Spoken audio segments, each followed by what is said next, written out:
लेक्चरला आपण दोन डिफेक्ट्स बघितले. ॲक्च्युली पॉईंट डिफेक्ट तीन टाईपचे. कोणते कोणते पॉईंट डिफेक्ट होते? स्टॉइशियोमेट्री पॉईंट डिफेक्ट एक होता, इम्प्युरिटी डिफेक्ट एक होता, आणि कोणता होता तर नॉन स्टॉइशियोमेट्रिक पॉईंट डिफेक्ट होता. तर कालच्या लेक्चरला आपण कोणता बघितला तर इम्प्युरिटी डिफेक्ट बघितला आणि नेक्स्ट नॉन स्टॉइशियोमेट्रिक डिफेक्ट बघितला. पण नॉन स्टॉइशियोमेट्रिक डिफेक्ट पॉईंट डिफेक्ट किती टाईपमध्ये क्लासिफाय केलेले असतात? दोन टाईपमध्ये क्लासिफाय केलेले असतात. कोणते कोणते दोन टाईप आहेत तर मेटल डेफिशियन्सी डिफेक्ट आणि मेटल एक्सेस डिफेक्ट. तर काल आपण नॉन स्टॉइशियोमेट्रिक डिफेक्ट म्हणजे काय आणि मेटल डेफिशियन्सी डिफेक्ट म्हणजे काय हे दोन पॉईंट्स आपण बघितलेले आहेत. आता आपण काय बघणार आहे तर metal excess defect. Non stoichiometric कशामधला? नॉन स्टॉइशियोमेट्रिक पॉईंट डिफेक्ट मधला. कसला बघणार आहे तर नॉन स्टॉइशियोमेट्रिक पॉईंट डिफेक्ट मध्ये. इथे लक्ष आपण आता कोणता बघणार आहे? Non stoichiometric point defect. Non stoichiometric point defect मधला सेकंड टाइप बघणार आहे मेटल एक्सेस डिफेक्ट. आता नावावरून समजतं मेटल एक्सेस डिफेक्ट. काय झालेलं होतं? मेटल डेफिशियन्सी डिफेक्ट मध्ये काय झालेलं होतं? ज्याचा ऑक्सिडेशन नंबर हायर आहे तो काय करतो? एम्प्टी जागा, ज्याचं हायर ऑक्सिडेशन स्टेट आहे त्यानं जे होस्ट आयन्स आहेत ते काय होत होते? रिप्लेस होत होते. त्यामुळे न्यूट्रलिटी बॅलन्स करण्यासाठी cation charge is equals to anion charge balance करण्यासाठी आपल्याला वेकंट साईट मिळत होते, एम्प्टी स्पेस क्रिएट झालेल्या होत्या आणि त्यामुळे काय झालेलं होतं तर मेटलची कमतरता झाली. जो काही होस्ट आयन आहे त्या मेटलची कमतरता झाली. त्या डिफेक्टला आपण कोणता डिफेक्ट म्हणतो तर मेटल डेफिशियन्सी डिफेक्ट. आता आपण कोणता बघतोय तर मेटल एक्सेस डिफेक्ट. आता मेटल एक्सेस डिफेक्ट म्हणजे काय डिफेक्ट आहे बघा. मेटल एक्सेस डिफेक्ट हा दोन कंडिशन्स न होतो. पहिला आपण ते कंडिशन्स बघूया. पहिला कंडिशन आहे metal excess defect can be seen by a neutral atom of metal by neutral atom of a metal or by positively charged ion of a metal. By positively charged ion of the metal. बघा, metal excess defect म्हणजे metal access मध्ये आहे, म्हणजे जेवढा metal असायला पाहिजे त्यापेक्षा crystal लॅटाईज मध्ये मेटल काय आहे? जास्त आहे, म्हणून त्याला काय म्हणतो? Metal excess defect. आता हा जो मेटल एक्सेस डिफेक्ट हा दोन टाईपचा आहे. पहिला आहे by neutral atom. Metal excess defect दोन रिझन्समुळे क्रिएट होऊ शकतो. एक तर by neutral atom of a metal, एखादा ॲटम न्यूट्रल ॲटम आहे मेटलचा त्यानं ऑक्युपाय केली आहे, किंवा by positively charge ion of a metal, किंवा पॉझिटिव्हली चार्ज आयन एखाद्या metal ion, positively charge ion एखाद्या मेटलचं. इथे दोन केस कन्सिडर करूया. एक न्यूट्रल ॲटममुळे कन्सिडर होणारा आणि एक पॉझिटिव्हली चार्ज आयनमुळे कन्सिडर होणारे. हे दोन बघूया. कन्सिडर करा झिंक ऑक्साईड आहे. काय आहे? झिंक ऑक्साईड आहे. तर झिंक ऑक्साईडचा क्रिस्टल लॅटाईज मी कसं लिहिणार आहे? झिंक आहे, Zn2+ आहे, मग काय आहे? O2-. परत Zn2+ आहे, मग काय आहे तर O2 काय आहे? मायनस. परत Zn2+ आहे, मग O2 काय आहे तर मायनस आहे. 1 2 3 ठीक. परत O2- आहे, मग काय आहे? Zn2+ आहे. परत O2- आहे, मग काय आहे तर Zn2+ आहे. परत O2- आहे, मग काय आहे तर Zn2+ आहे. परत इथं काय आहे? Zn2+, O2-. परत Zn2+, O2-. परत Zn2+, O2 काय आहे तर मायनस. 4 होते. परत इथं काय लिहिणार आहे? O2- आहे, Zn2+ आहे, O2- आहे, Zn2+ आहे. परत O2- आहे, परत काय आहे तर Zn2+ आहे. बघा, हा काय आहे? क्रिस्टल लॅटाईस आहे. कशाचा क्रिस्टल लॅटाईस आहे? झिंक ऑक्साईडचा. कशाचा क्रिस्टल लॅटाईस आहे? झिंक ऑक्साईडचा क्रिस्टल लॅटाईस आहे. ह्या झिंक ऑक्साईडच्या क्रिस्टल लॅटाईस मध्ये काय होतं? न्यूट्रल झिंक ॲटम काय होतो, न्यूट्रल झिंक ॲटम काय होतो, व्हाईट स्पेस मध्ये येऊन बसतो. Neutral zinc atom occupies white space, occupies white space of lattice. म्हणजे लॅटाईस अरेंजमेंट जी आहे बघा की zinc Zn2 plus O2 minus Zn2 plus O2 minus Zn2 plus O2 minus ही जी काही क्रिस्टल लॅटाईस आहे, ह्या क्रिस्टल लॅटाईसच्या एम्प्टी व्हाईट स्पेसेस मध्ये काय होतं तर झिंक ॲटम येऊन बसतो. परफेक्ट म्हणजे माझे व्हाईट स्पेसेस छोटे आले असतील पण व्हाईट स्पेस काय असणार आहे, मोठा असणार आहे. तर ह्यामध्ये काय झालं तर न्यूट्रल झिंक ॲटम येऊन बसला. मग जो काय टोटल मास आहे झिंक ऑक्साईडचा, जो काही केमिकल फॉर्म्युला असेल त्या केमिकल फॉर्म्युलामध्ये चेंज होणार ना, कारण का एक झिंक ॲटम काय आलेला आहे, एक झिंक ॲटम आहे तसा येऊन काय झालेला आहे, बसलेला आहे. ही पहिली case by a neutral atom of metal. Metal excess defect मधला पहिला टाईप हा होता की जो काही तुमचा क्रिस्टल लॅटाईस आहे त्या क्रिस्टल लॅटाईस मध्ये त्या झिंक त्या ॲटम सॉरी त्या मेटल आयन्सचे असतात. मेटल आयन आहे Zn2 प्लस हा मेटल आयन आहे, पण मेटल आयनच्या जागी काय होतो, त्या मेटलचा ॲटम काय करतो तर व्हाईट स्पेस मध्ये येऊन बसतो. काय होतो, व्हाईट स्पेस मध्ये येऊन बसतो. आपण त्याला काय म्हणतो तर मेटल एक्सेस डिफेक्ट. आपण त्याला काय म्हणतो, मेटल एक्सेस डिफेक्ट. आता नेक्स्ट बघा, बाय पॉझिटिव्हली चार्ज आयन. आता मेटल एक्सेस डिफेक्ट पण पॉझिटिव्हली चार्ज आयन कधी क्रिएट होतात आणि काय होतात, काय होते बघा इथे लिहिते. By positively charged ion. By which charge ion, by positively charge ion. आता पॉझिटिव्हली चार्ज आयन म्हणजे काय होते बघा, हा स्ट्रक्चर कन्सिडर करा. सेम Zn2 प्लस O2 काय आहे मायनस, परत Zn2 प्लस O2 काय आहे मायनस, परत O2 मायनस Zn2 प्लस, परत O2 मायनस Zn2 प्लस, परत Zn2 प्लस इथं काय आहे तर O2 मायनस, परत Zn2 प्लस इथं काय आहे तर O2 मायनस, इथं काय आहे O2 मायनस, इथं काय आहे Zn2 प्लस, इथं काय आहे O2 मायनस, इथं काय आहे Zn काय आहे तर 2 प्लस. तर इथं लक्ष द्या की हा जर बाय पॉझिटिव्हली चार्ज आयन कसं होतं तर एखाद्या वेळी तुम्ही झिंक ऑक्साईडला काय केला, हीट केला. एखाद्या तुम्ही काय कन्सिडर करा, झिंक ऑक्साईडला तुम्ही when zinc oxide is heated, एखाद्या झिंक ऑक्साईडला जेव्हा तुम्ही हीट करता, एक क्रिस्टल लॅटाईस आहे आणि एक झिंक ऑक्साईड आहे आपला, त्याला जर तुम्ही हीट केला तर झिंक ऑक्साईड हीट केल्यामुळे काय होणार आहे, तुम्हाला असं काहीतरी मिळणार आहे Zn2 plus plus 1/2 O2 Zn2 plus plus 1/2 O2 minus. Okay, O2 चे इथं काय मिळूया मायनस, प्लस किती इलेक्ट्रॉन आहेत तर 2 इलेक्ट्रॉन बाहेर पडतील. किती इलेक्ट्रॉन बाहेर पडतील, 2 इलेक्ट्रॉन्स काय होतील तर बाहेर पडतील.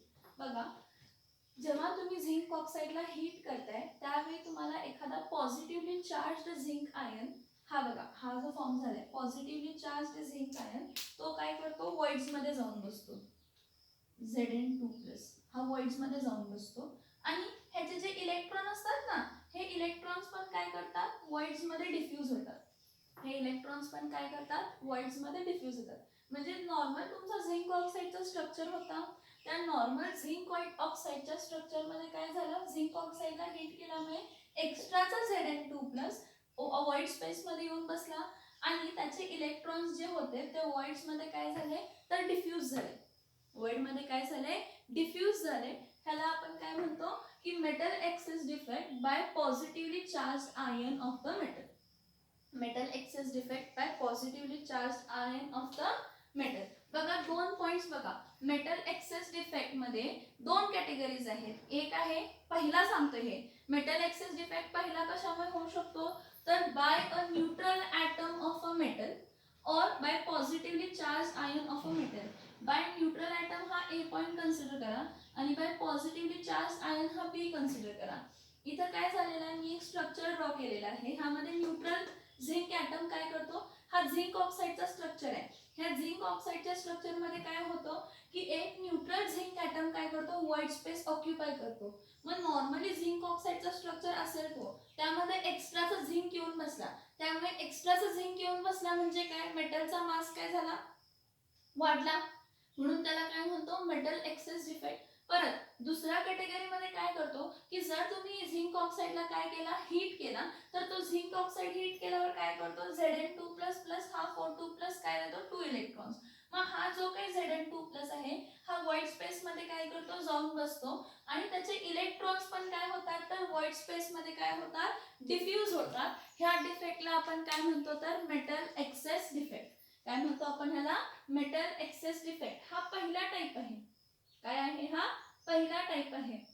इथं काय झालं असेल बघा की जो एक्सेस, दुसऱ्या केस मध्ये बघा, जो एक्सेस ऑफ Zn2+ आयन आहे, काय म्हणते मी, जो एक्सेस ऑफ Zn2+ आयन आहे तो ट्रॅप झाला असेल. कुठे ट्रॅप झाला, तर इंटरटेरेस्ट्रियल स्पेस मध्ये ट्रॅप झाला आणि त्याचे इलेक्ट्रॉन्स जे असतात ते डिफ्यूज होतात. कुठे डिफ्यूज होतात, तर इंटरटेरेस्ट्रियल स्पेसेस मध्येच डिफ्यूज होतात. बघा डायग्राम मध्ये दाखवलेलं आहे, लक्षात येत आहे का, बघा डायग्राम मध्ये दाखवलेलं आहे. दोन्ही डायग्राम्स दाखवलेले आहेत, लक्ष देऊन बघा. दोन्ही डायग्राम दाखवलेले आहेत, लक्ष देऊन बघा की काय झालं. हा तर नॉर्मल न्यूट्रल ॲटम मुळे झाला, ठीक आहे, न्यूट्रल ॲटम मुळे झिंक ॲटम येऊन बसला. पण नॉर्मली जे झिंक ऑक्साइड्स होते आणि झिंक ऑक्साइड बॅलन्स्ड होते, पण एक न्यूट्रल ॲटम आला त्यामुळे झिंकचा मास काय झाला असेल, वाढला असेल. त्यामुळे झिंकचा मास काय झाला असेल, वाढला असेल. त्यामुळे हा कसला डिफेक्ट झाला, नॉन स्टोइशियोमेट्रिक पॉइंट डिफेक्ट झाला ना, ऑफकोर्स. आणि पॉझिटिव्हली चार्ज आयन मध्ये काय होतो की जेव्हा तुम्ही एखाद्या झिंक ऑक्साइडला काय करताय, हीट करताय.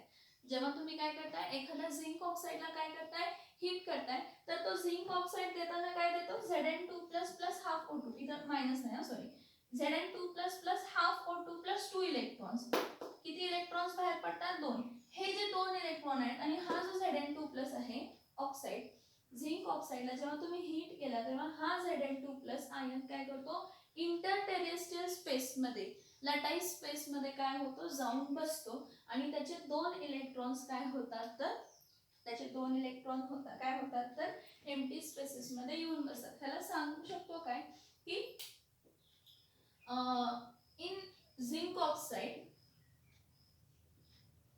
देर आर 2 केसेस. झिंक ऑक्साइड मध्ये किती केस आहेत, 2 केसेस आहेत मेटल एक्सेस डिफेक्टचे. First, the zinc atom is trapped. Zinc atom is trapped in the interterrestrial space. In the interterrestrial space of crystal lattice.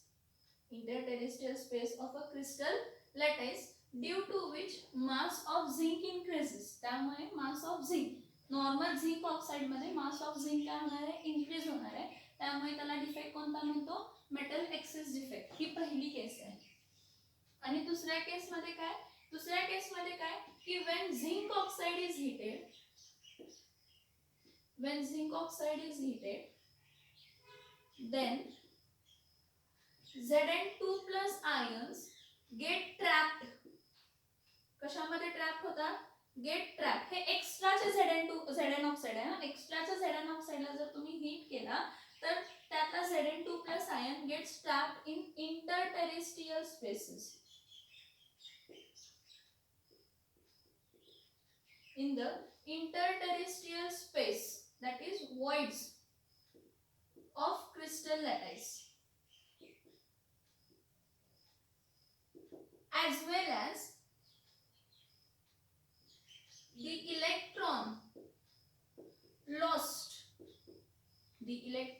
lost by zinc are diffused, म्हणजे mix होतात, are diffused, that is mixing in the void spaces, are diffused in what, void spaces. This is the first type. Metal excess defect मधला हा कसला point आहे तर first point आहे.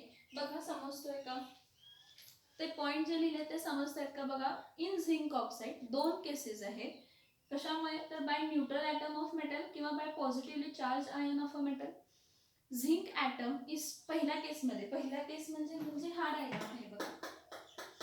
पहिला केस म्हणजे हा डायग्राम आहे. ह्या डायग्राम मध्ये काय म्हटले त्यांनी, झिंक ॲटम हे बघा, हा पॉइंट आणि हा पॉइंट कंपेअर करा. Zinc atom is trapped. Zinc atom is trapped in the interterreal space of a crystal lattice, due to which mass of zinc increases. Due to which what increases? Mass of zinc increases, and it is called as a metal excess defect due to a neutral atom of metal. ठीक आहे. Second केस मध्ये when you heat zinc oxide, तुम्ही zinc ऑक्साइडला जेव्हा heat करताय तर Zn zinc कसा होतो, separate होतो. कसा, Zn2++ हाफ O2 + 2 इलेक्ट्रॉन्स. मग हा O2 इव्हॉल्व झाला, कन्सिडर करा ऑक्सिजन. तर Zn2+ जो आहे तो काय करतो आता, व्हॉइड्सच्या एम्प्टी स्पेसेस मध्ये, इंटरटेरेस्ट्रियल स्पेस मध्ये ट्रॅप होतो. आणि त्याचे जे दोन इलेक्ट्रॉन्स आहेत ते पण काय होतात, व्हॉइड्स मध्ये काय होतात, डिफ्यूज होतात. दोन्ही केसेस मध्ये झिंक ॲटम किंवा झिंक पॉझिटिव्ह आयन काय झाला, ट्रॅप होऊन बसला. त्यामुळे त्या मेटल ऑक्साइड मधल्या मेटलचा मास वाढला. म्हणून ह्याला काय म्हणतात, metal excess defect due to neutral atom of metal और by positively charge ion of metal. आता ह्याला जर मी कन्सिडर केलं ना, ह्याचा नॉन स्टॉइशियोमेट्रिक, नॉर्मली झिंक ऑक्साइडचा रेशो असा असतो, झिंक ऑक्साइडचा रेशो हा आहे ZnO.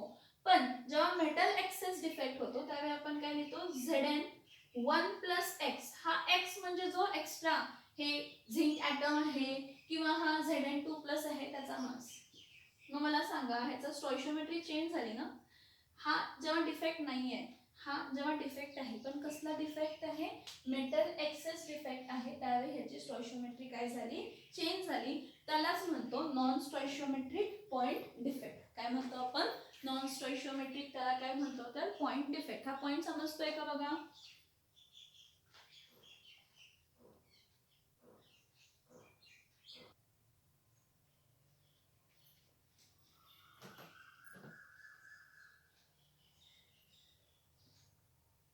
तर नेक्स्ट आपण पॉइंट बघणार आहे, तो कसला बघणार आहे तर पहिला बघितला by neutral atom. Metal excess defect कशामुळे बघितला तर बाय न्यूट्रल ॲटम और by positively charge ion of a metal. आता आपण नेक्स्ट बघणार आहे by due to what, due to anion vacancies. कोणता बघणार आहे तर due to anion vacancies. Okay, एकच मिनिट करताना एक्सप्लेन करते.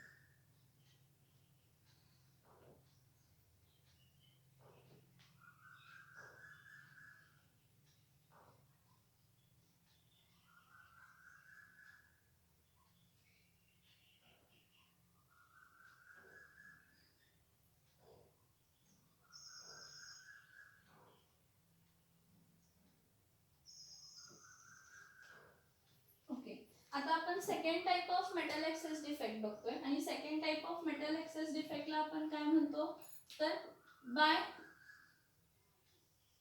एनायन वॅकन्सीज और बाय एनायन वॅकन्सीजला त्याचं नाव म्हणतो की कलर सेंटर्स और F centres defect. Colour centres और एफ सेंटर्स डिफेक्ट. आता ह्याला कलर सेंटर्स किंवा एफ सेंटर्स डिफेक्ट हा काय म्हणतो, मेटल एक्सेस डिफेक्ट मधला दुसरा डिफेक्ट टाइप आहे तो by anion vacancies. By anion vacancies ह्याला नाव आणि काय देतात, कलर सेंटर्स और एफ सेंटर्स. काय होतं बघा, हे जे पर्टिक्युलर डिफेक्ट आहे बाय एनायन वॅकन्सी, काय होतं, the anion vacancies impart, the anion vacancy defect काय करतो, imparts. By anion vacancy defect काय करतो, the anion vacancy defect impart colour. काय करतो, इम्पार्ट म्हणजे कलर देतो, imparts colour to colourless crystalline substances, to colourless crystalline solids. आणि हे colourless crystalline solid mostly ionic आपण इथं बघतो. एनआयएन म्हटलं की आयोनिक आले. तर काय म्हटलं, मेटल एक्सेस डिफेक्ट मधला सेकंड पॉइंट आहे by anion vacancies. By anion vacancies काय आहेत तर ना कलर सेंटर्स म्हणतात किंवा एफ सेंटर्स म्हणतात. का तर जो NIN vacancy metal excess defect आहे तो काय करतो, कलर इम्पार्ट करतो. कोणाला कलर इम्पार्ट करतो तर कलरलेस क्रिस्टलाइन सॉलिडला काय इम्पार्ट करतो तर कलर. तुमच्या टेक्स्टबुक मधला एक्झाम्पल आपण घेऊया. कोणता एक्झाम्पल घेऊया, टेक्स्टबुक मधला एक्झाम्पलच घेऊया. सोडियम क्लोराइडचा एक्झाम्पल घेतलाय त्यांनी. हे बघा, हा इथं Na+ आहे, इथं Cl- आहे, परत Na+ आहे, परत Cl- आहे, परत Na+ आहे, Cl-, हा परत Cl- घेते, इथं Na+ घेते, परत Cl- घेते, इथं Na+ घेते, परत Cl- घेते, इथं Na+ घेते, परत Na+ इथं काय घेते Cl-, Na+, Cl-, Na+, Cl-,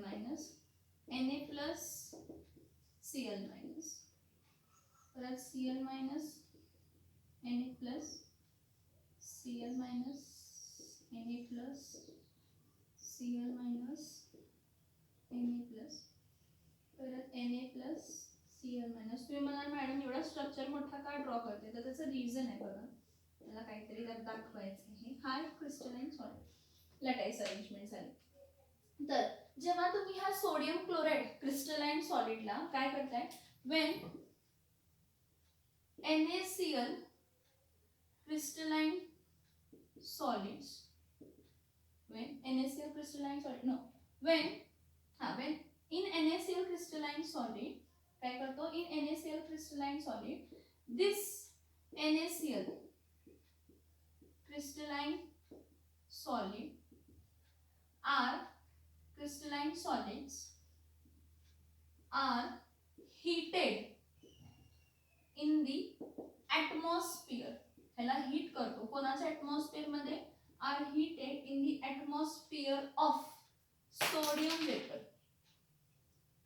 कोणाच्या वेपर्स मध्ये, सोडियम वेपर्सच्या प्रेझेन्स मध्ये. बघा मी काय म्हटलं की इन NaCl क्रिस्टलाइन सॉलिड, हा जो NaCl क्रिस्टलाइन सॉलिड, ह्या NaCl क्रिस्टलाइन सॉलिडला तुम्ही काय करताय, हीट करताय. कोणाच्या प्रेझेन्स मध्ये, सोडियम वेपर्सच्या प्रेझेन्स मध्ये. सोडियम क्लोराइड हा क्रिस्टलाइन सॉलिड आहे, ह्या सोडियम क्रिस्टलाइन सॉलिडला तुम्ही हीट केला, पण heat in presence of air नाही केला. Heat in presence of air केला नाही, in presence of sodium vapour. Atmosphere, कोणाचा ऍटमॉस्फिअर आहे, सोडियम वेपरचा. एअर असेल तर त्यामध्ये ऑक्सिजन पण येते, नायट्रोजन पण येते, सगळं येते. पण जेव्हा मी सोडियम वेपर म्हणते तर इथं सगळे जे काय आहेत ते काय आहेत, सोडियम वेपरच्या प्रेझेन्स मध्ये मी इथं हीट करते. तर जेव्हा मी ह्याला सोडियम वेपरच्या प्रेझेन्स मध्ये हीट करते त्यावेळी काय होतो, जो सोडियम असतो की नाही वेपर्स मधला, जो सोडियम असतो वेपर्स मधला, तो काय होतो, एखाद्या Cl- वर नेगेटिव्हली चार्ज आयन वर काय होतो, रिॲक्ट करतो. म्हणजे तिथं जाऊन डिपॉझिट होतो, पहिला सरफेस वरती डिपॉझिट होतो. म्हणजे हा Cl- आहे, ह्या सेंटर मध्ये कोणत्या तरी क्रिस्टलाइन सॉलिडच्या सेंटर वरती जो सोडियम वेपर स्टेट मधला सोडियम आहे तो क्रिस्टलाइन सरफेस वरती जाऊन बसतो. आता क्रिस्टलाइन सरफेस वरती जाऊन बसला म्हणजे इथं Cl- आहे, तिथं Na बसला, त्यामुळे काय होतो की हा सोडियम जो आहे Cl- बरोबर रिॲक्ट होतो आणि तो Cl- डिफ्यूज होतो. तो Cl- काय होतो, डिफ्यूज होतो. आणि आपल्याला इथं देताना काय देतो, हा Na+, काय देतो, हा Na+, प्लस एक काय देतो तर आपल्याला इलेक्ट्रॉन देतात. Na+ आणि एक काय मिळतो, इलेक्ट्रॉन. आणि हा Cl- काय झालाय तर डिफ्यूज झालाय. डिफ्यूज झाल्यामुळे तो काय होतो, वेपराइज होऊन तिथून निघून जातो. हा Na+ एखादी जागा घेतो, Na+ आणि तो Cl- काय होणार आहे, कंबाईन होणार आहेत आणि NaCl देणार आहे. ठीक आहे, डिफ्यूज झाला. आता जो इलेक्ट्रॉन इथं राहिलाय ना, तो इलेक्ट्रॉन काय करतो तर इथली एम्प्टी स्पेस घेतो. एखाद्या एम्प्टी स्पेस म्हणजे जिथला Cl- निघून गेला ना, Na हे बघा Na हा वेपर स्टेट मध्ये होता, तो एखाद्या क्लोरीनवर जाऊन बसला सेंटरच्या आणि त्यामध्ये काय झाली, रिॲक्शन झाली आणि तो NaCl काय कन्सिडर करा की वेपराइज होऊन तो NaCl आणि Na+ आणि Cl- रिमूव्ह झाला. पण Na+ आणि Cl- रिमूव्ह झाला, पण सेंटरला काय राहिला, इलेक्ट्रॉन. आता हे जे सेंटरचे इलेक्ट्रॉन्स राहतात, सेंटरला जो इलेक्ट्रॉन राहतो तो काय करतो, इम्पार्ट करतो. काय इम्पार्ट करतो, तर कलर इम्पार्ट करतो. सोडियम क्लोराईड कलरलेस असतो, सोडियम क्लोराईड कलरलेस असतो. पण जेव्हा तुम्ही सोडियम क्लोराईडला हीट करताय, जेव्हा तुम्ही कोणाला हीट करताय, सोडियम क्लोराईडला हीट करताय, कोणाच्या प्रेझेन्स मध्ये तुम्ही सोडियम क्लोराईडला हीट करताय, सोडियम वेपरच्या ऍटमॉस्फिअर मध्ये. कोणाच्या प्रेझेन्स मध्ये, सोडियम वेपर्सच्या. मग त्या सोडियम वेपर्स मधला एक सोडियम काय करतो, एक, आता ह्या एवढ्या स्ट्रक्चरसाठी मी एक म्हणतेय, तर तो सोडियम काय करतो, एखाद्या एनआयएन वर जाऊन बसतो. त्या एनआयएन वर जाऊन बसल्यामुळे डिपॉझिट झाला, क्रिस्टल सरफेस आहे त्यावरती तो वेपर डिपॉझिट झाला सोडियम ॲटमचा. ठीक आहे, तो डिपॉझिट झाला आणि तो सोडियम काय करतो, त्याच्यामध्ये हीट असल्यामुळे तो क्लोरीन बरोबर रिॲक्ट करतो आणि त्याला काय देतो, Na+Cl- काय देतात, Na++Cl- आणि हा Na+Cl- वेपर स्टेट मध्ये जातात आणि इव्हॅपोरेट होतात कारण हीटेड असतात. मग राहतो काय, इलेक्ट्रॉन. हा इलेक्ट्रॉन ना, एनआयएन निघून गेला ना इकडून, इकडून काय निघून, डिफ्यूज काय झाला, मिक्स काय झाला, Na बरोबर Na नं इलेक्ट्रॉन लूज केला आणि Na+ फॉर्म केला आणि Na+ बरोबर Cl- काय झाला, मिक्स झाला आणि NaCl वेपराइज झाले कंपेअर केला. तर इथं काय झालं, Cl- निघून झाला म्हणजे एनआयएन वॅकन्सी क्रिएट झाली. काय क्रिएट झाली, एनआयएन वॅकन्सी क्रिएट झाली. आता एनआयएन वॅकन्सी जरी क्रिएट झाली असेल तर इथं कोण बसलाय, इलेक्ट्रॉन. त्या एम्प्टी वॅकन्सी मध्ये कोण बसलाय, इलेक्ट्रॉन बसलाय, पण एम्प्टी स्पेस आहे. दुसरी गोष्ट म्हणजे एनआयएन रिमूव्ह झाला, एनआयएन निघून गेला. एनआयएन जर निघून जात असेल तर पॉझिटिव्ह चार्ज वाढला असणार आहे. एनआयएन जर निघून जात असेल तर पॉझिटिव्ह चार्ज वाढणार का कमी होणार, वाढणारच. पहिला जर 10 Na+ होते आणि 10 Cl- होते, त्यातला एक Cl- रिमूव्ह गेला म्हणजे राहिले किती, 9 Cl-.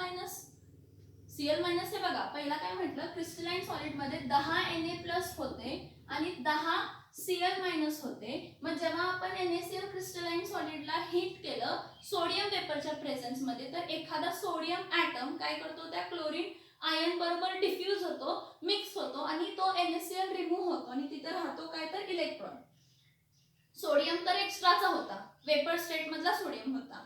निघून कोण गेला, क्लोरीन गेला. मग क्लोरीन जर निघून गेला असेल तर आता 9 क्लोरीन राहिले आणि 10 सोडियम राहिले, म्हणजे 10-9 म्हणजे एक पॉझिटिव्ह चार्ज राहिला, एक पॉझिटिव्ह चार्ज राहिला म्हणजे एक्सेस काय झाला, मेटलच एक्सेस झाला ना. नेगेटिव्ह चार्ज रिमूव्ह झाल्यामुळे मेटल आयन काय झाले, एक्सेस झाले. म्हणून ह्याला काय म्हणतात, तर मेटल एक्सेस डिफेक्ट. कसा क्रिएट झाला हा metal excess defect, by anion vacancies. हा, मग ह्याला कलर सेंटर्स किंवा एफ सेंटर्स का म्हणतो, तर एवढं लक्षात ठेवा की एनआयएन वॅकन्सी डिफेक्ट काय करतं, तर कलरलेस क्रिस्टलाइन सॉलिड्सला कलर देतं. कलरलेस क्रिस्टलाइन सॉलिड्सला कलर देतं. त्यासाठी एक्झाम्पल त्यांनी दिलंय सोडियम क्लोराईड. सोडियम क्लोराईड हा कलरलेस क्रिस्टलाइन सॉलिड आहे. ह्या सोडियम क्लोराईडच्या कलरलेस क्रिस्टलाइन सॉलिडला जेव्हा आपण काय करतो, हीट करतो, कोणाच्या प्रेझेन्स मध्ये, कोणाच्या ऍटमॉस्फिअर मध्ये, सोडियम वेपर्सच्या ऍटमॉस्फिअर मध्ये, sodium crystalline solid NaCl crystalline सॉलिडला आपण हीट करतोय in the atmosphere of sodium vapour. ते एक्स्ट्राचे वेपर, सोडियम एक्स्ट्रा वेपर मधले सोडियम्स आहेत. मग एखादा सोडियम काय करतो, सेंटर्सच्या Cl- बरोबर डिफ्यूज होतो. मग कसा, तर Cl- च्या वरती एखादा Na जाऊन बसतो. हे बघा, इथं दाखवते. हा जर Cl- आहे क्रिस्टलाइन सॉलिड मधला, तर त्या Cl- हा सरफेसच आहे ना क्रिस्टलाइन सॉलिडचा, त्यावरती काय जाऊन बसला, Na. मग Na वेपर स्टेट मध्ये म्हणजे त्याची काहीतरी हीट असणार आहे. मग तो Na त्या Cl- बरोबर रिॲक्ट करतो आणि देतो Na++ इलेक्ट्रॉन आणि Cl-. मग हा Na+ आणि हा Cl- कंबाईन होऊन NaCl सेपरेट वेपराइज झाले. म्हणजे Na आला बाहेरून, वेपर स्टेट मधून आला, त्यानं काय केलं, एखादा क्लोरीन Cl- त्या क्रिस्टलाइन सॉलिड मधला रिमूव्ह केला, डिफ्यूज केला आणि इलेक्ट्रॉन सोडून गेला. मग हे जे इलेक्ट्रॉन्स इथे येतात ते काय करतात, तर कलर देतात. कलरलेस क्रिस्टलाइन सॉलिडला ते काय देतात, कलर देतात. कलरलेस क्रिस्टलाइन सॉलिडला ते काय देतात, कलर देतात. म्हणून anion vacancies, metal excess defect by anion वॅकन्सीजला कलर सेंटर्स म्हणतो किंवा एफ सेंटर्स म्हणतो. कलर सेंटर्स म्हणतो किंवा त्याला काय म्हणतो, एफ सेंटर्स म्हणतो. समजतंय का बघा? हा काय डाऊट आहे का बघा ह्या पॉइंट मध्ये? हा पॉइंट समजतोय का बघा? काय काय लिहिले ते बोर्ड वरती बघा. काय डाऊट आहे का सांगा फक्त त्यामध्ये. काय डाऊट आहे का सांगा त्यामध्ये.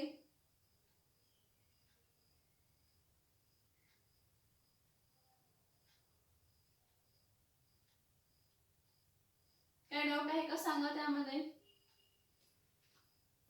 बघा जो काही इलेक्ट्रॉन आलाय तो इलेक्ट्रॉन जिथून एनआयएन रिमूव्ह झालाय तिथं जाऊन बसतो. जिथं एनआयएन रिमूव्ह झालाय तिथं तो इलेक्ट्रॉन काय करतो तर जाऊन बसतो. आणि हा इलेक्ट्रॉन इथं जाऊन बसतो म्हणून त्याला एफ सेंटर्स म्हणतो किंवा कलर सेंटर्स म्हणतो, कारण इकडून कलर प्रोड्यूस होणार. आणि जो तुम्हाला सोडियम क्लोराईड हीट केल्यानंतर ना एनआयएन वॅकन्सीज क्रिएट झाल्यामुळे मिळणार आहे, ज्यामध्ये मेटल एक्सेस डिफेक्ट प्रोड्यूस होणार आहे, त्याचा मॉलिक्युलर त्याचा हे काय असणार आहे, स्टोइशियोमेट्री नॉर्मली NaCl असते. स्टोइशियोमेट्री नॉर्मली काय असते, NaCl, म्हणजे एक Na आणि एक काय असतो Cl. ह्याला आपण सोडियम वेपर्स मध्ये हीट केलं की तर Na1 प्लस काय येतं X आणि इथं काय येतं Cl1 येतं. 1 प्लस X का, तसं बघितलं तर क्लोरीन कमी झाला, क्लोरीन निघून झाला. क्लोरीन कमी झाला ह्याचं मिनिंग काय, सोडियम जास्त झाला म्हणजे मेटल एक्सेस डिफेक्ट झाला. आणि सोडियम हा जो NaCl आहे, हा NaCl ला जेव्हा आपण हीट करतो सोडियम वेपरच्या प्रेझेन्स मध्ये, आणि जेव्हा ते एफ सेंटर्स म्हणजे क्लोरीन Cl मायनस काय होतो त्या सोडियम बरोबर रिॲक्ट होतो वेपर स्टेट मधला, आणि तो क्लोरीन मायनस आणि Na प्लस कंबाईन होऊन रिमूव्ह होतात, इलेक्ट्रॉन्स क्रिएट होतात. तर इथं त्यावेळी कोणता कलर मिळतो तर येलो कलर मिळतो. कोणता कलर मिळतो, येलो. कलरलेस जो असतो तो कोणता सॉलिड होतो तर येलो क्रिस्टलाइन सॉलिड मिळतो NaCl चा आपल्याला. कधी, जेव्हा एनआयएन वॅकन्सीज क्रिएट होतात. कोणती वॅकन्सी क्रिएट होते, एनआयएन वॅकन्सी क्रिएट होते. समजते का बघा तो point. So NaCl shows yellow color due to formation of what, F centers. F centers form झाल्यामुळे काय होतं तर तो येलो कलर देतो. का तर एनआयएन कमी झाले, इलेक्ट्रॉन्स तिथं झाले. याचं एनआयएन वॅकन्सीचं कामच हे आहे की कलरलेस क्रिस्टलाइन सॉलिडला काय देणं तर कलरलेस क्रिस्टलाइन सॉलिडला तो काय देतो तर कलर देतो. मला सांगा NaCl आहे, Na आणि Cl आहे, हा NaCl मध्ये काय झालं, या NaCl मध्ये काय झालं, स्टोइशियोमेट्री चेंज झाली ना, म्हणून ह्याला कोणता डिफेक्ट म्हणतात तर नॉन स्टोइशियोमेट्रिक डिफेक्ट. कोणता तर मेटल एक्सेस डिफेक्ट. कोणता डिफेक्ट आहे हा, नॉन स्टोइशियोमेट्रिक डिफेक्ट. कोणता तर मेटल एक्सेस डिफेक्ट. हा पॉइंट समजतोय का बघा.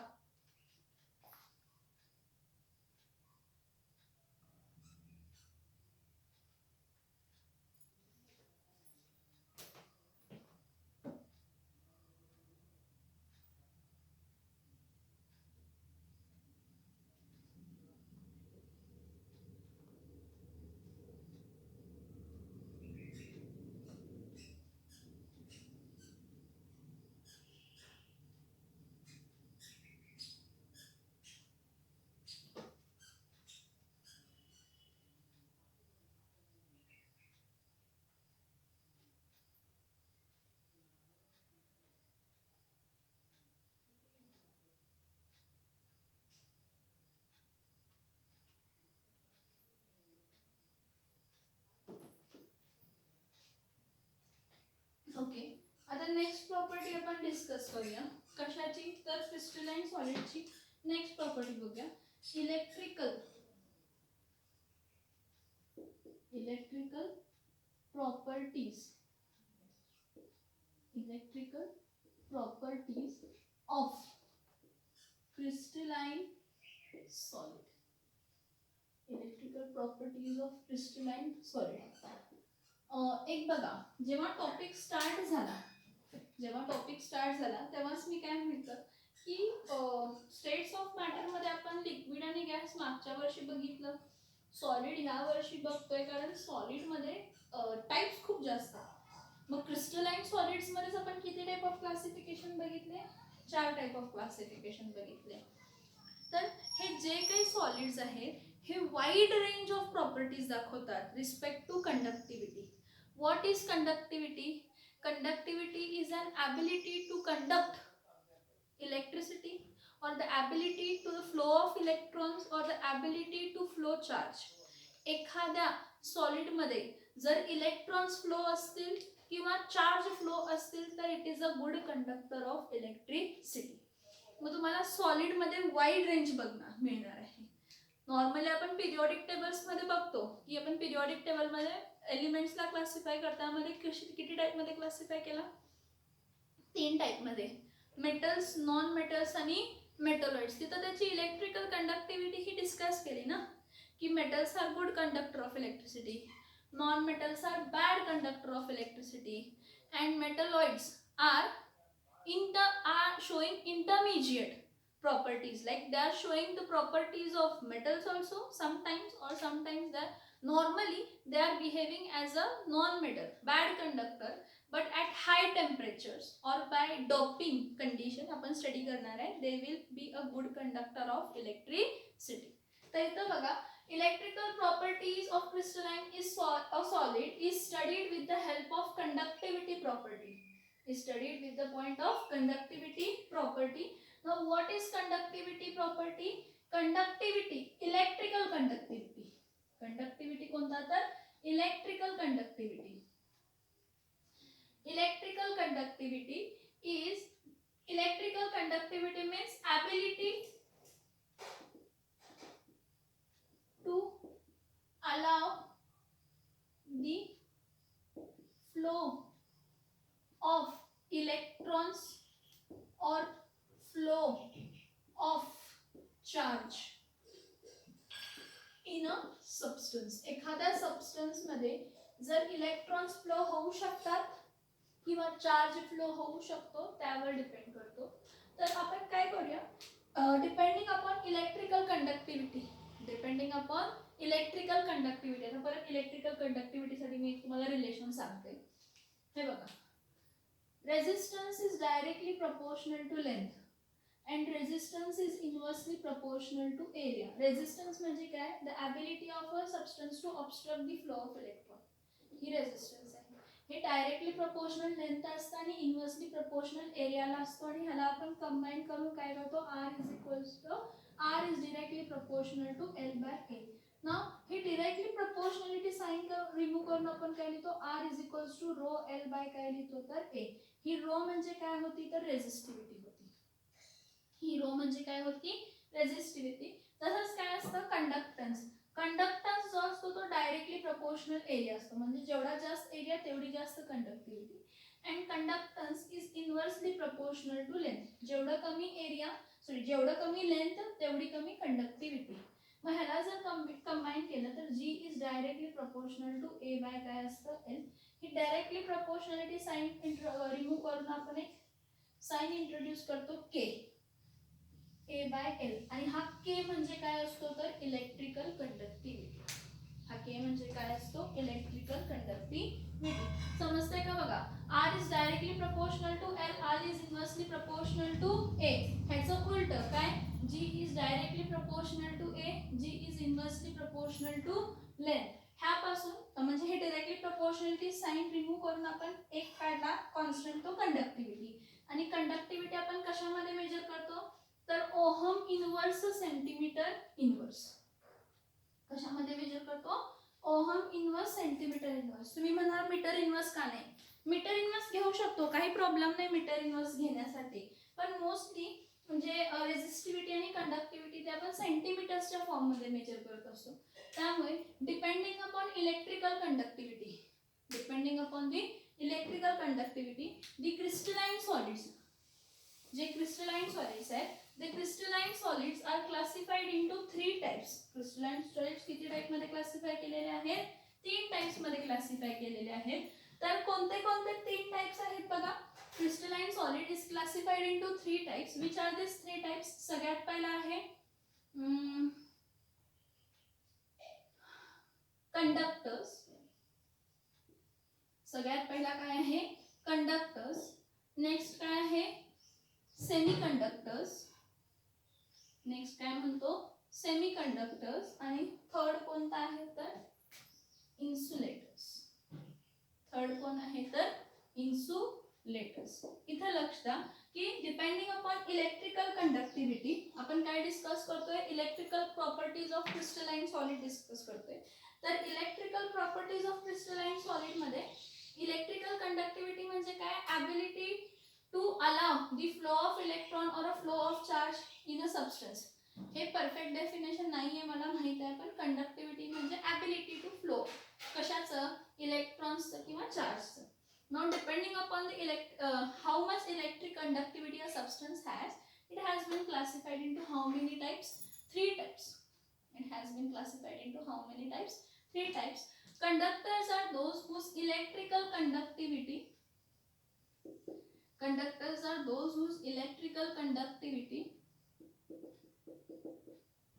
ranges from 10 raised to 4 to 10 raised to 6 ohm centimetre inverse. हा युनिट बरोबर आहे का मला फक्त सांगा. हा R इज इक्वल्स टू काय आहे, रो एल बाय काय आहे, ए. ठीक आहे. So R is equals to rho रेजिस्टिव्हिटीचा उलट कंडक्टिव्हिटी असतं, एल बाय काय आहे, ए. म्हणजे K इज इक्वल्स टू काय असणार आहे, हा K इथं शिफ्ट केला तर L अपॉन ए, हा R इथं आला तर इथं R येणार आहे. मी बघा इथंच तुम्हाला तुमचे जे काही मिसकन्सेप्शन्स किंवा पॉइंट्स किंवा जे काही प्रॉब्लेम्स असतील तर सॉल्व्ह करून देते. ह्याचं युनिट काय आहे हे आपल्या डोक्यात राहत नाही. Resistance is equals to rho L by A असतं. रो म्हणजेच 1 upon K. Resistivity is reciprocal of conductivity और conductivity is reciprocal of resistivity. हा के इथं शिफ्ट केला, हा आर इथं शिफ्ट केला, तर के इज इक्वल्स टू काय येणार आहे, ओहम इनवर्स मीटर इनवर्स, पण मोस्टली आपण काय घेतो, सेंटीमीटर इनवर्स. म्हणजे इथं आपल्याला युनिटी समजते. So electrical conductivity of conductor ranges from 10 raised to 4 to 10 raised to 6 ohm inverse centimetre inverse. हे का काढलं तर तुम्हाला जर कन्फ्युजन झालं की युनिट काय आहे कंडक्टिव्हिटीचा, त्यासाठी मी तुम्हाला लिहून दिलेलं आहे. इथं लक्ष द्या. What conductors are those whose conductivity, electrical conductivity ranges from 10 raised to 4 to 10 raised to 6 ohm inverse. 10 raised to 4 to 10 raised to 6 ohm inverse centimeter inverse. Next बघा, नेक्स्ट कोण आहे, सेमीकंडक्टर्स आहे. नेक्स्ट कोण आहे तर सेमीकंडक्टर आहे. आता सेमीकंडक्टर्सची electrical conductivity किती असते बघा.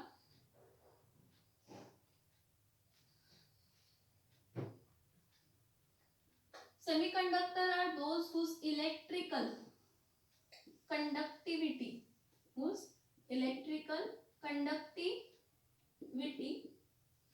ranges from 10 raised to -6 to 10 raised to 4 ohm inverse centimetre inverse. Metre inverse गेलं तरी पण चालेल, मोस्टली सेंटीमीटर घ्या. काय इलेक्ट्रिकल कंडक्टिव्हिटी, कंडक्टर्सची इलेक्ट्रिकल कंडक्टिव्हिटी किती असते, 10 raised to 4 to 10 raised to 6. इथं 7 पण चालतं, तुमच्या टेक्स्टबुक मध्ये 7 दिलेलं आहे. ठीक आहे, 7 घ्या 6 घ्या, काही प्रॉब्लेम नाही. Electrical conductivity ranges from 10 raised to 4 to 10 raised to 6 ohm inverse centimetre inverse. Now semiconductors मध्ये electrical conductivity ranges from 10 raised to -6 to 10 raised to -4. आता इन्सुलेटर्स मध्ये काय असणार आहे बघा. इन्सुलेटर्स मध्ये electrical conductivity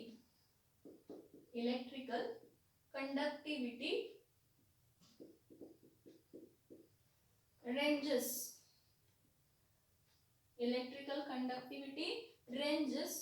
from 10 raised to -20 to 10 raised to -10 ohm inverse centimetre inverse. He electrical conductivity आहे. ह्या इलेक्ट्रिकल कंडक्टिव्हिटी आपण क्लासिफिकेशन केलेलं आहे की electrical conductivity ranges from 10 raised to 4 to 10 raised to 6 for conductors. For semiconductors it ranges from 10 raised to -6 to 10 raised to 4. For insulator it ranges from electrical conductivity ranges from 10 raised to -20 to 10 raised to -10 ohm inverse centimeter inverse.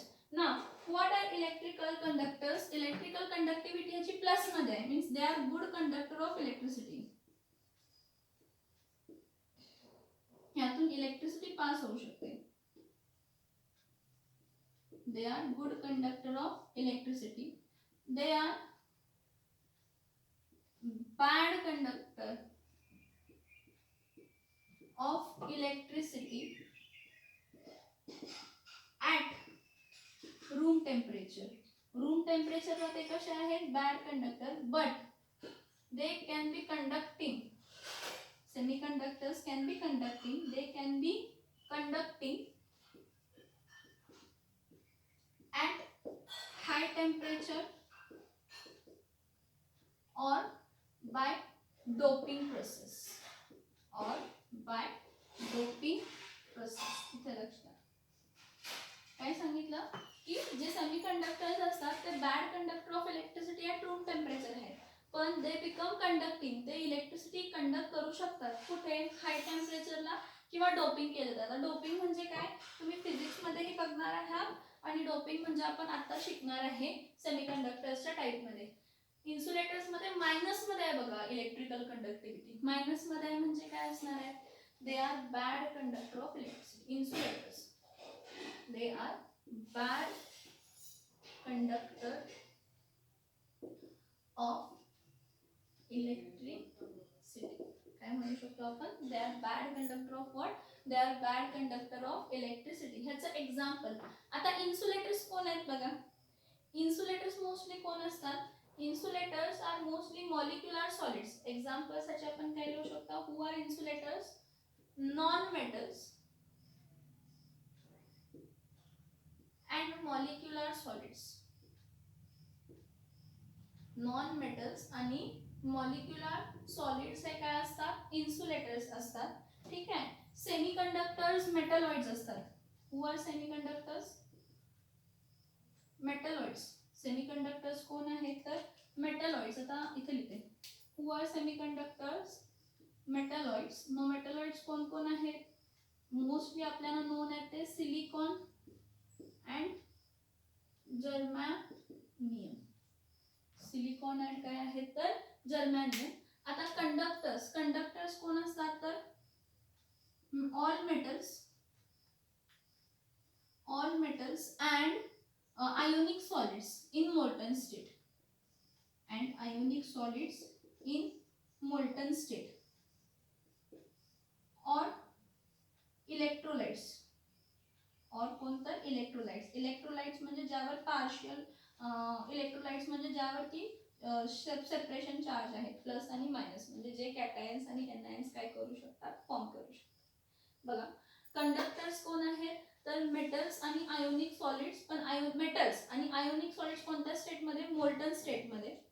Ionic solids कोणत्या स्टेटमध्ये, molten स्टेटमध्ये. किंवा electrolytes. Electrolytes म्हणजे जे separate होऊ शकतात, cation आणि काय फॉर्म करू शकतात, anions, like NaOH, KOH and all. Okay. Semiconductors कोण आहेत तर सिलिकॉन अँड जर्मॅनियम. आणि इन्सुलेटर्स कोण आहेत तर नॉन मेटल्स. इन्सुलेटर्स कोण आहेत तर नॉन मेटल्स आणि most of the molecular solids. Most of the molecular solids. Classification समजतोय का बघा. हे आपण आता इन डिटेल ह्याची व्हॅलेन्स बँड थिअरी वगैरे बघणार आहे. व्हॅलेन्स बँड थिअरी म्हणजे बँड थिअरी बघणार आहे आपण. इथं व्हॅलेन्स बँड एक असतो आणि कंडक्शन बँड एक असतो. मग ते कसं असतं, काय असतं, का असतं, कसं नसतं हे बघायचं. पण हे समजलं का सांगा.